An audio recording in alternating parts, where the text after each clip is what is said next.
여러분, 우리는 정말 복음을 알고 있습니까?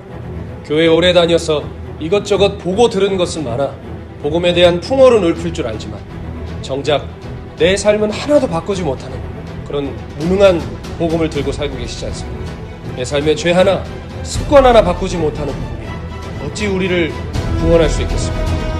우리는 우리의 구원에 대해 날마다 다시 살펴보아야 합니다. 두렵고 떨림으로 내가 믿음 위에 서 있는지 오늘 우리의 삶을 돌아보아야 할 줄로 믿습니다.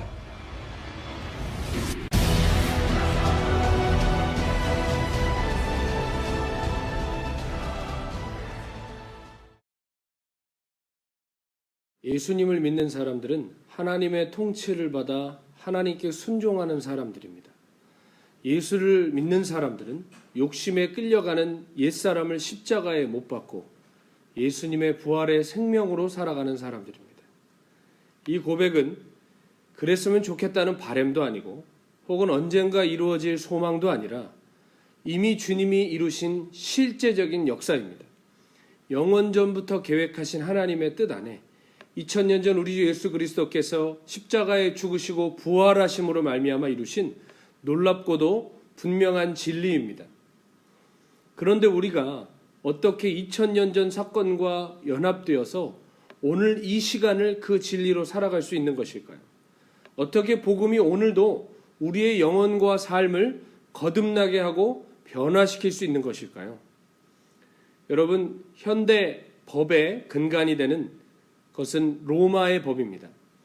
로마의 법이 아무리 정교하고 훌륭해도 지금은 아무런 직접적인 영향력은 없습니다. 왜일까요? 그 법을 만들고 집행하는 로마 제국이 멸망했기 때문입니다. 우리가 제일 그리워하는 시대는 아마 고구려 광개토대왕 시대가 아닐까 싶습니다. 우리 민족의 영토가 제일 넓었을 때이죠. 요동 벌판과 중국의 동북 지역이 다 우리 민족 거였던 때가 있습니다. 그러나 지금 그 땅이 우리 거라고 얘기해도 될까요? 안 됩니다. 왜입니까? 그 고구려가 멸망했기 때문입니다. 어떤 법이든 어떤 영향력이든 결국 그것을 이루고 집행할 주체가 있어야 하는 것입니다. 그 주체가 사라진다거나 죽는다거나 멸망하면 그 법도 영향력도 함께 사라지는 것입니다. 그렇다면 2000년 전 예수 그리스도의 복음의 소식이 어떻게 지금도 여기에 우리의 삶에 역사할 수 있는 것입니까?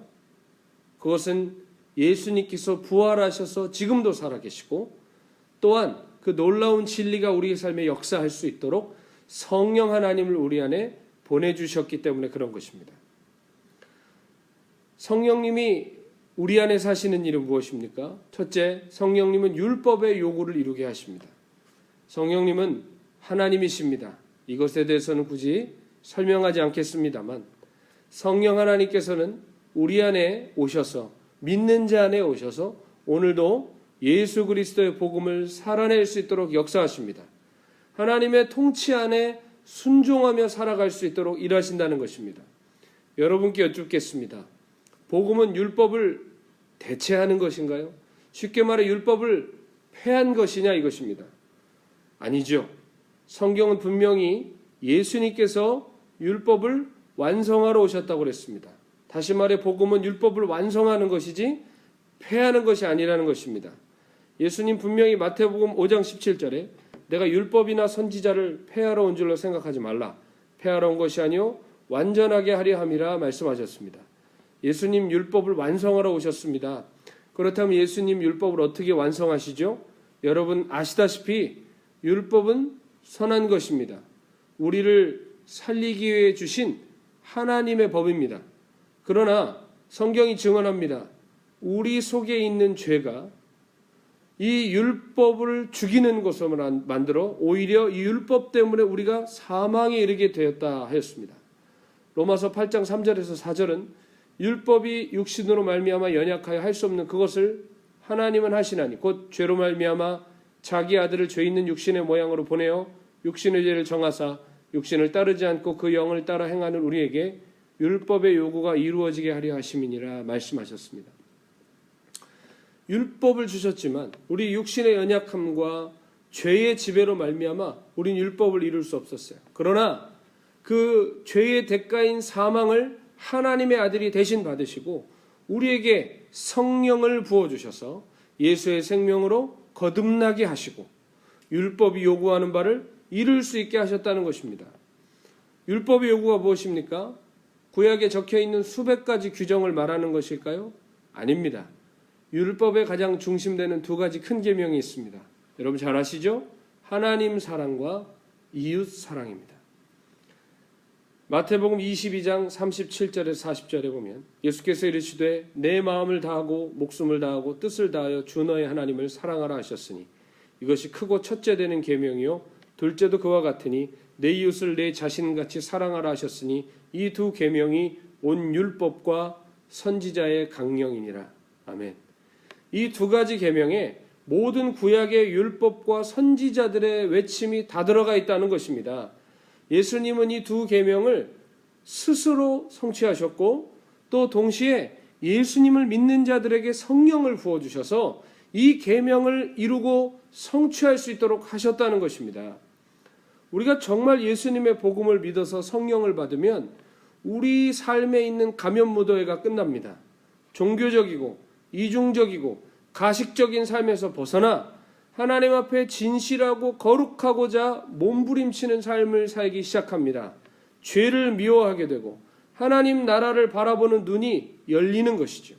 이제 더 이상 나를 위해 살지 않고 주님을 기쁘시게 하는 삶을 살고자 하는 소원이 우리 안에 생기는 것입니다. 무엇보다 하나님께 순종하고자 하는 강력한 의지가 생겨납니다. 저는 제가 주님을 만났던 그 밤을 잊지 못합니다. 몇 시간도 되지 않는 그 회개의 시간이었는데요. 그때 제 안에 누가 가르쳐주지 않아도 모든 것이 깨달아졌습니다. 제가 얼마나 죄인인지, 얼마나 죄되게 살아왔는지. 단순한 깨달음이 아니라 이제 그렇게 살기가 싫어졌습니다. 가식적인 종교인의 삶을 끝내고 싶었습니다. 하나님을 기쁘시게 하고 하나님이 원하시는 삶을 살고 싶었습니다. 놀라운 변화였습니다. 제 겉모습은 그대로였지만 제 심령이 변화된 그 밤, 제 삶은 참으로 거듭나 그 밤 이후에 제 삶은 한 걸음 한 걸음 여전히 부끄럽고 연약함이 많지만 주님을 닮아 한 걸음 한 걸음 이 길을 걸어가고 있습니다. 예전에는 우리에게 없던 가치관과 삶의 기준이 성령님이 우리 안에 들어오심으로 말미암아 생기는 것입니다. 예수님 믿고 혹시 내 마음대로 더 살기 원하는 분 계십니까? 스스로 내 안에 놀라운 변화가 일어난 것을 모르십니까? 그렇다면 우리 안에 정말 구원이 임했는지 성령님이 계신지 확인해 보셔야 하는 것입니다. 여러분, 우리는 성령의 법을 따라 살아야 합니다. 율법은 돌판에 새겨진 법조문이었지만 성령님은 우리 안에 친히 오셔서 우리를 다스리시는 법의 집행자이십니다. 로마서 8장 1절에도 우리가 죄와 사망의 법에서 해방되어 생명의 성령의 법으로 들어갔다고 말씀하셨습니다. 생명의 성령의 법입니다. 법을 집행하시는 그분이 우리 안에 친히 오신 것입니다. 그러므로 우리가 해야 될 일은 무엇입니까? 성령님과 동행하고 성령님께 순종하고 따르는 삶을 사는 것입니다. 많은 사람들이 오해를 합니다. 믿음은 칭의와 관련이 있고 순종은 성화와 관련이 있다고 생각합니다. 그러나 아닙니다. 칭의 없는 성화 없듯 성화 없는 칭의도 없습니다. 쉽게 말해 믿음 없는 순종 없고 순종 없는 믿음도 없다는 것입니다. 믿음으로 구원받고 순종으로 상급받는다는 말은 잘못된 말입니다. 믿음으로 구원받은 사람은 반드시 순종의 열매를 맺습니다. 순종의 열매를 보고 우리 믿음의 진위를 가리는 것입니다. 순종의 연속성을 보고 우리 믿음의 연속성을 확인하는 것입니다. 사도 바울은 로마서에서 분명히 못 박아 말합니다. 그러므로 형제들아, 우리가 빚진 자로 돼 육신에게 져서 육신대로 살 것이 아니니라. 너희가 육신대로 살면 반드시 죽을 것이로되 영으로서 몸의 행실을 죽이면 살리니 무릇 하나님의 영으로 인도함을 받는 사람은 곧 하나님의 아들이라. 아멘. 우리는 우리 안에 계신 성령님의 인도를 반드시 따라 의를 행하는 하나님의 자녀들이 되어야 합니다. 믿음만으로 구원 얻었기 때문에 그 이후로는 우리가 어떤 행동을 해도 보장받는 구원이라고 생각한다면 그것은 이단 구원파의 신학과 다를 것이 없습니다. 하나님의 자녀는 더욱 율법의 요구를, 하나님을 사랑하고 이웃을 사랑하는 그 하나님의 놀라운 뜻을 이루는 삶을 살아갈 수밖에 없습니다. 예수님은 친히 당신의 육체로 하나님의 의를 이루셨고 성령님은 그 이루신 의를 우리 안에 오늘도 이루시고 행하시는 분이라는 것을 잊으셔서는 안 됩니다. 우리의 구원은 이미와 아직의 두 가지 시간표를 모두 다 포함하고 있죠. 엄밀히 말하면 우리의 구원은 이미 완성된 것이지만 동시에 아직 완전한 구원을 기다리고 있는 상태인 것입니다. 영은 우리가 구원을 받아 성령을 따르려고 하지만 육신은 아직 완전한 구원에 이르지 못하여 죄의 지배 아래서 영의 요구를 계속해서 거부하고 우리를 죄와 사망으로 끌어가려고 하고 있습니다. 그러나 기억하십시오. 우리는 그 지배에서 해방된 사람들입니다. 우리 육체는 습관적으로 그것을 따라가려 하지만 우리는 그것을 거절할 수 있습니다. 우리를 인도하시는 성령님을 따라 우리는 의를 행할 수 있는 사람들입니다. 우리는 세상에 대하여 죽고 하나님에 대하여 산 사람들이기 때문에 그렇습니다. 보혜사이신 성령님께서는 우리가 넘어질 때마다 도와주십니다. 우리가 낙심할 때마다 말할 수 없는 탄식으로 하나님 아버지께 우리를 위하여 간구해 주십니다. 우리가 하나님 나라에 들어갈 때까지 우리에게 세상을 이기실 힘을 주시는 분이십니다. 그러므로 우리는 그 성령님을 의지하고 성령님께 순종해야 합니다. 그래서 우리가 어디에 있든 무엇을 하든 성령의 인도함을 따라 하나님의 뜻을 이루는 삶을 살아야 하는 것입니다. 진실로 속히 오리라 하신 우리 주님은 말씀하신 대로 이제 곧 오실 줄 믿습니다. 우리의 구원은 주님 다시 오시는 그날 영육간에 완전하게 성취될 것입니다. 더 이상 죄와의 싸움이 없을 것입니다. 사망도 없고 슬픔도 없을 것입니다. 새 하늘과 새 땅, 그 주님의 나라에서 우리는 영원한 승리의 노래를 부를 것입니다. 그러나 그 나라가 이르기 전까지 우리는 적진 한복판에 보내진 특수요원들과 같습니다. 거룩한 간첩이죠. 몸은 이 땅을 향해 있으나 마음은 다른 왕, 우리의 진정한 왕을 섬기는 사람들입니다. 그래서 이 땅에서 살지만 이 땅을 벗하지 않습니다. 우리 마음은 하나님 나라에 잇대어 살아갑니다. 비록 이 땅에서 생활하지만 우리는 하나님의 나라, 곧 임할 그 나라를 사모하며 살아가는 것입니다. 때로는 우리의 그러한 삶의 방식 때문에 세상에서 미움받고 조롱받고 우리가 많은 어려움을 당할 수 있겠지만 우리는 우리를 구원하신 주 예수 그리스도를 따라 성령과 함께 이 땅에서 우리의 부르심을 다 해나가야 될 줄로 믿습니다. 우리 주님이 십자가에서 다 이루셨습니다. 그리고 그 이루신 그 의를 우리와 함께 하시기 위하여 성령을 보내셨습니다. 이제 우리는 그 승리를 선포하면서 우리가 살아가는 그 자리에서 성령께 순종함으로 하나님의 나라를 이루며 살아가야 할 줄로 믿습니다.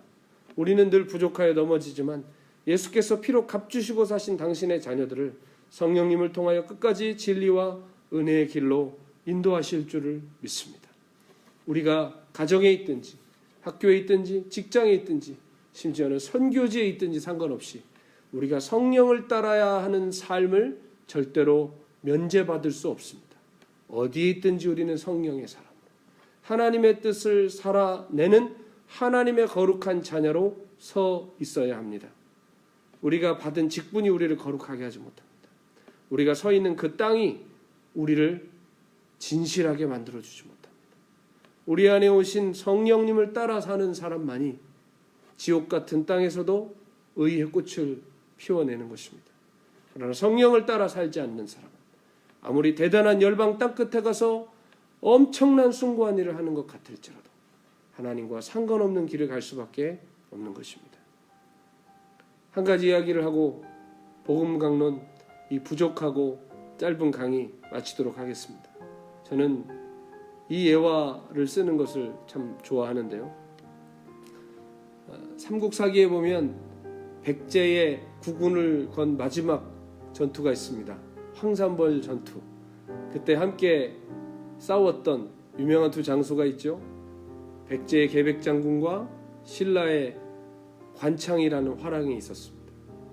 이제 나라의 국운을 건 전투이기 때문에 이제 황산벌로 나가기 전 계백장군은 그 전날 밤 엄청난 일을 저지릅니다. 자기 아내와 자녀들을 자신의 손으로 죽이죠. 그 사건 자체만 보면 이건 잔인한 것이고 폐륜입니다. 그런데 그 모든 이야기의 전후 사정을 아는 우리는 계백장군의 그 마음을 헤아릴 수 있습니다. 저 사람 저 다 걸었구나. 내일 전투에 모든 것을 다 걸었구나. 뒤돌아보지 않겠구나. 죽기까지 싸우겠구나. 사랑하는 여러분, 저는 그 이야기를 보면서 우리 주님의 심정이 생각납니다. 하나님께서 2000년 전 골고다 언덕에 그 아들을 잔인하게 달아 죽이실 때 하나님은 그날 모든 것을 다 거신 겁니다. 아들을 우리에게 내어주셨다는 것은 우리를 살리시기 위해 하나님은 뒤를 돌아보지 않으시겠다는 결단을 보여주신 것입니다. 그뿐만 아니라 친히 영으로 우리 같은 더러운 존재들에게 오셔서 사시겠다고 내리신 결단 또한 하나님께 있어서는 모든 것을 다 거셨다는 증거입니다. 사랑하는 성도 여러분, 하나님은 그 아들을 내어주셨고 아들은 그 생명을 우리를 위해 내어주셨습니다. 그리고 성령은 우리 안에 오셔서 그 생명을 오늘도 살아낼 수 있도록 우리 안에 일하고 계십니다. 복음은 가슴 따뜻한 옛 이야기가 아닙니다. 오늘도 믿는 자에게 구원을 주시는 하나님의 능력이 바로 복음인 것입니다. 우리의 부족함과 부끄러움에도 불구하고 하나님의 복음은 결국 우리를 새롭게 하시고 살려내실 것입니다. 우리는 지금 과정 중에 있는 사람들입니다. 어떤 분이 이렇게 생각할 수 있습니다. 나 분명히 믿었는데, 주님을 만나는 경험도 했는데 나는 왜 여전히 오늘 무너질까? 나는 왜 오늘 여전히 이렇게 연약할까? 여러분 기억하십시오. 그 탄식이 있다는 자체만으로도 성령이 지금 우리 안에 계시다는 것입니다. 그러나 그 탄식으로 끝내지 마시고 우리를 붙드시고 일으키시는 성령님과 함께 다시 일어나 회개하고 주님의 길을 가셔야 합니다. 우리는 지금 불완전한 육체로 불완전한 시간 속에 살아가고 있습니다. 그러나 저는 분명히 믿습니다. 여우가 죽을 때 제가 태어난 고향을 향하여 머리를 두고 죽는다는 격언처럼 우리도 지금 여기 고꾸러져 죽어도 십자가 향하여 죽겠다는 마음으로 살아갈 때 복음의 그 능력과 영광은 우리를 반드시 살려내고 이 길을 끝까지 걸어가게 하실 줄로 믿습니다. 제가 그 증인입니다. 저는 제 삶을 돌아볼 때 하나님께 사랑받고 부름받고 끝까지 이 길을 걸어갈 수 있는 이유보다 버림받고 외면당하고 끝났다고 생각할 때가 훨씬 더 많았습니다. 그러나 분명한 진실 하나는 먼저는 제 안에 제가 주님이 없으면 더는 살 수 없다. 주님이 없으면 내 삶엔 아무 의미가 없다는 분명한 고백이 있었고 또 그것보다 더 큰 진실 하나는 그럼에도 불구하고 하나님께서 저를 포기하지 않으신 그 은혜로 말미암아 저는 오늘도 이 길을 걸어가고 있습니다. 이 영상을 시청하시는 사랑하는 귀하신 성도 여러분, 어떻게 짧은 4번의 강의로 우리가 복음을 다 깨달을 수 있습니까? 들어서 깨달을 수 있는 복음이라면 우리가 열심내어 더 듣고 더 공부해야 될 것입니다. 그러나 복음은 오늘도 성령님과 함께 하나님을 향하여 진력하며 달려가는 자들에게 풀어집니다. 끝까지 포기하지 마십시오. 우리 주님 다시 오셔서 끝까지 이 경주를 달려가는 자들에게 생명의 면류관 주실 것입니다. 주님 다시 오실 그날 함께 그 생명의 강가에서 여러분과 함께 승리의 노래, 영광의 노래 함께 부르고 싶습니다. 우리에게 아들을 내어주신 그 사랑과 그 은혜와 그 복음의 완전한 앞에 날마다 엎드리며 성령님과 함께 우리에게 주어진 귀한 길 가시는 귀한 성도 여러분 되시기를 주 예수 그리스도 이름으로 간절히 축원드립니다.